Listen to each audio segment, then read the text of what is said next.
Hello. So, my two projects that I did were project one. I did an extension of the grades lab, and for project two, I implemented the card game Hearts. Let's just do this. There we go. So here you can enter the student's name. This has a drop-down menu that will create however many score boxes it needs to create. Any score boxes that aren't created, so for example, if I only do 3, the fourth, how do I phrase this? The grid location in the CSV file where that fourth score would go will be filled in with a 0 instead. The highest score is what is calculated to be the final score. I leave one of these empty, so this is invalid name entry, so I change that. Invalid score values, so if I change that then to a number between 0 and 100, that will allow me to submit, and that should have gone in here. Hoping this file will open timely manner. Thank you. I'm sorry for being slow. There we go. So we have Jake, we have these scores, and the final score. Okay, thank you, Excel.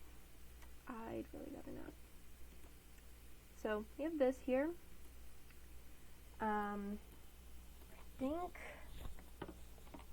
yeah, so it has the drop down, it has the name box, it will tell you if your inputs are invalid. That includes if you just choose not to select anything for the entry box. Let's just run that again real quick. Please select the number of scores, so it will take care of that for you. Yeah, so it's just nice. Now, okay, Hearts is a little bit more extensive.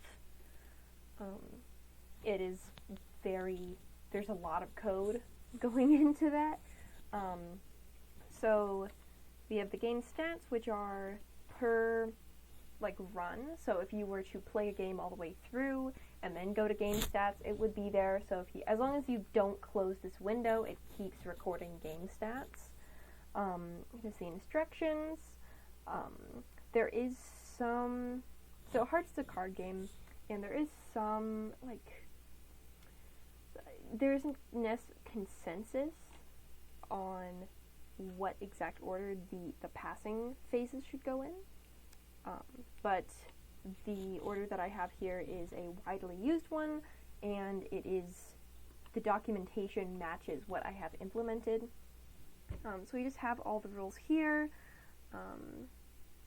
So yeah, and then options lets you also select the number of players, and it will save your response. So if I select 3 players and then go back to options, it will be at 3. If I select 5 players and go back, it's at 5 again. So let's just do 5 players there. Actually, no, let's do 3, because then it will show. So this, I'm not going to be able to play a whole game of Hearts, just because it would take a while. I mean, I could just run through it really quickly. But so every round of Hearts starts with a passing phase. So each player will select 3 cards from their hand and then pass it to another player. And what player that is determined by the round. So in this case, it's the first round, so each player is passing to the left. So player 1 will pass to player 2 to player 3, and player 3 to player 1. And this is meant to be for however many people all using the same monitor. So the hands are whatever cards are in your hand are hidden between turns. So we're going to just start the passing phase, and all of the passes happen at the same time. So player one, it's not that player one will pick out their 3 cards to pass and then immediately pass them to player two. No, every single player has to pick out their cards and then the pass happens. So we can pass any of the cards in our hand. Also notice that they are sorted very nicely with the suits all separated and in order of lowest to highest. Aces are high in hearts, and you have to pass exactly 3 cards. If you try to select more, it will just pick whatever the most recent 3 unique cards are. So right now it would be the 2 of clubs, the 5 of clubs, and the 9 of clubs.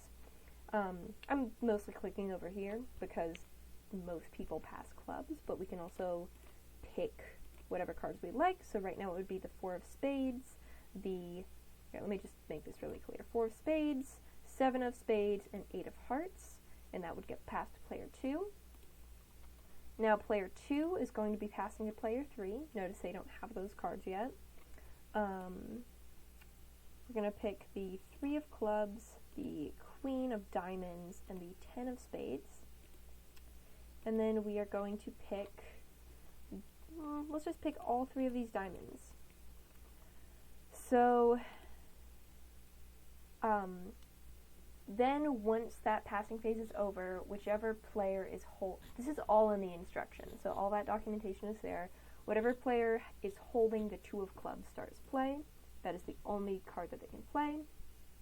And once I play this, it will go into the middle of the table, and with hearts, and if I try to select one of these cards, it'll just pick whatever the most recent legal card is.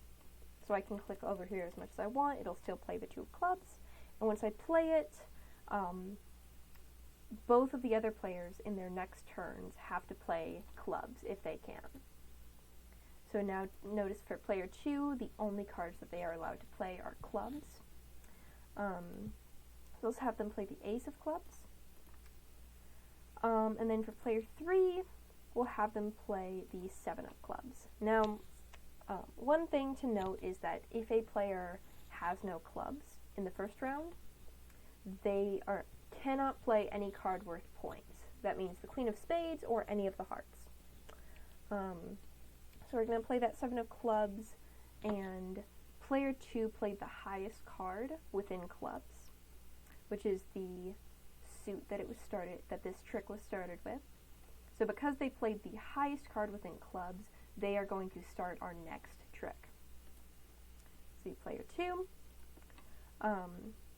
So notice that player 2 cannot play hearts yet. Hearts can only be played if the person currently playing does not have whatever suit has been played already. Like, if that makes sense here. We'll do another round of clubs to make this clear. So right there, yeah, I believe it should be player 3 that played the king. Yeah, there we go.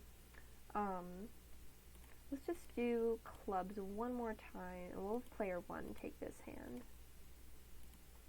And I'm doing clubs now because notice, if I play this, player 2 does not have any clubs, and now, and only now, is able to play hearts, even though the trick wasn't able to be started with hearts. And now because player 3 doesn't have any clubs, they can also play whatever they like. However, even though an ace is a high card, because this trick started with clubs, it only goes by the highest club. So player 1 is going to take all of these cards and take the points and start our next trick. So player 1 should have 2 points and start. There we go, 2 points. And also notice, I could have pointed this out earlier, my bad, but these are kind of simulating wherever the player is sitting at the table. So player 1 is sitting here relative to players 2 and 3. But once player 1 plays, and it's player 2's turn, this is where player 1 would be sitting, and this would be where player 3 is sitting, from player 2's perspective. So it kind of rotates the table to accommodate whichever player should be playing at the moment. And let me just, we're gonna keep playing here.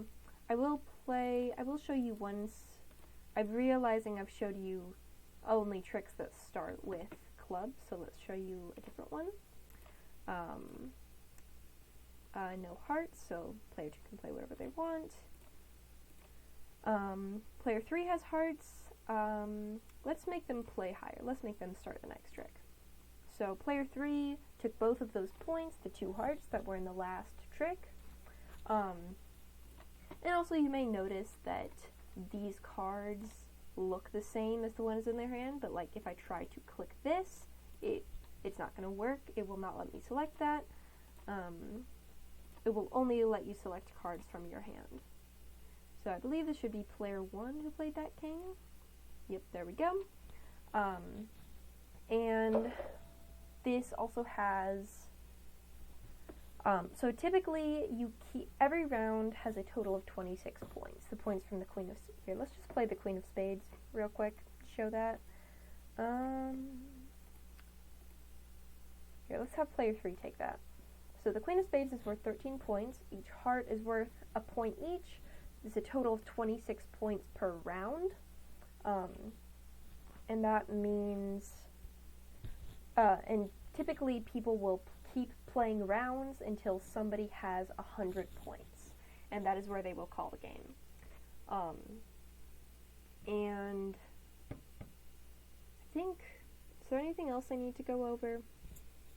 Let me just, I think that ought to be good. So, a few clarifying points. This is showing the points that that player has in an individual round.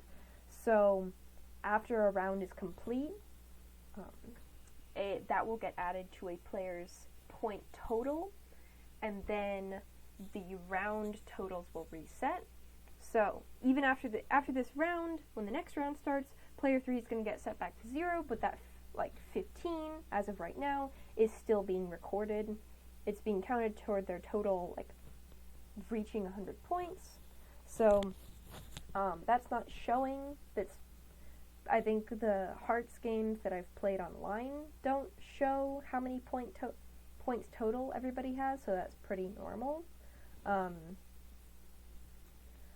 see, what else do we have? I think that should be about it. Let me quickly show another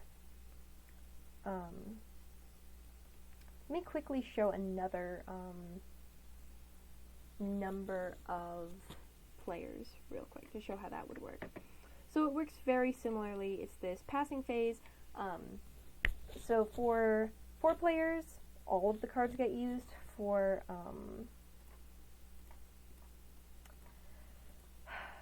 for 3 players, the 2 of diamonds gets set aside. It's taken out of play to make sure that everybody has the same number of cards. So 51 cards, everybody has a hand of 17.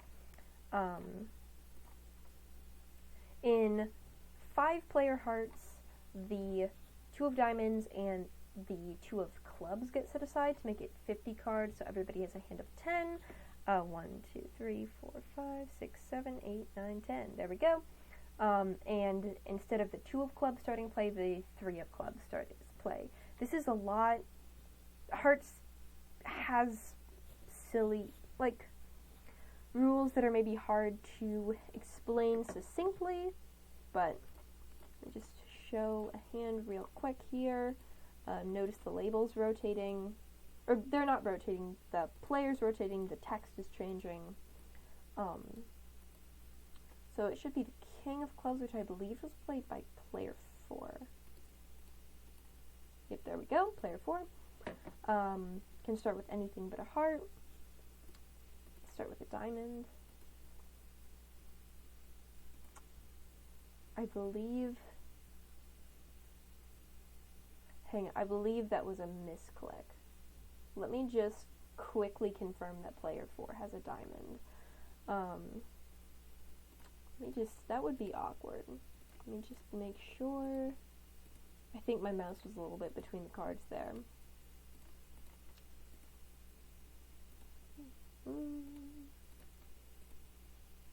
Let's just get back to player 4 real quick.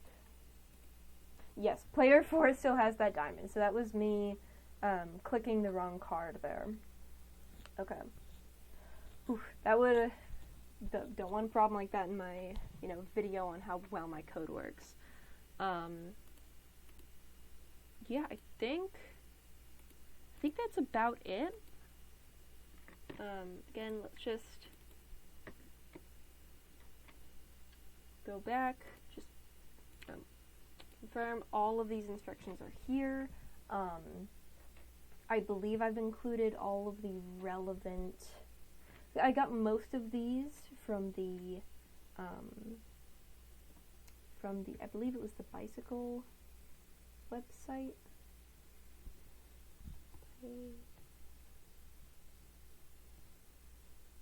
Yep, bicycle cards website link for the rules for hearts. The passing phase they didn't have on there, so I got that from Wikipedia. I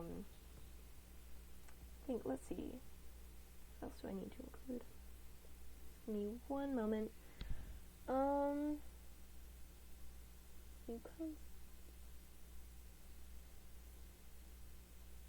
Right, so I think I learned about, what did I learn from this project? I think I learned how to do this like nifty little starting screen where you have all these options and this main menu button. Never done something like that before. I think some of the value of the separation of code. I mean, I've learned some of that throughout this whole class, but Hearts is like the main program, I believe, is the GUI. Not counting doc strings is like 430 lines. And like the playing card class, I believe, is like 100 to 200 lines maybe, so just basically too many lines of code to feasibly have in one document. So that was really helpful. I'd never done a drop-down menu box before. I'd done some Tinkinter, but never that, so that was really good to learn. Radio buttons, I'd done that before in a project, but hadn't done that before this class. I'd say probably figuring out optimal usage of like recursion, indirect recursion, because a lot of the internals for how the turn system and the round system work is indirect recursion, where you have a button that starts a turn, and then at the end of that turn, another button gets created to start the next turn. So that's been really helpful. That's been really cool. I think a lot of modular arithmetic also got used in Hearts, just because of the trick starting with a different player, potentially, like each time just having a way to start at an index of a list and go through the list, starting from that index and just going forward, and being able to have that loop back around. That used modular arithmetic. Big fan of that. Yeah, I'd say the biggest thing, though, is the use of indirect recursion and like having proper checks for that to make it not go into an infinite loop and have it be like efficient and nice. Yeah, so that was super cool. I think that's all I have to say, so thank you. Let me just go to my OBS. Thank you.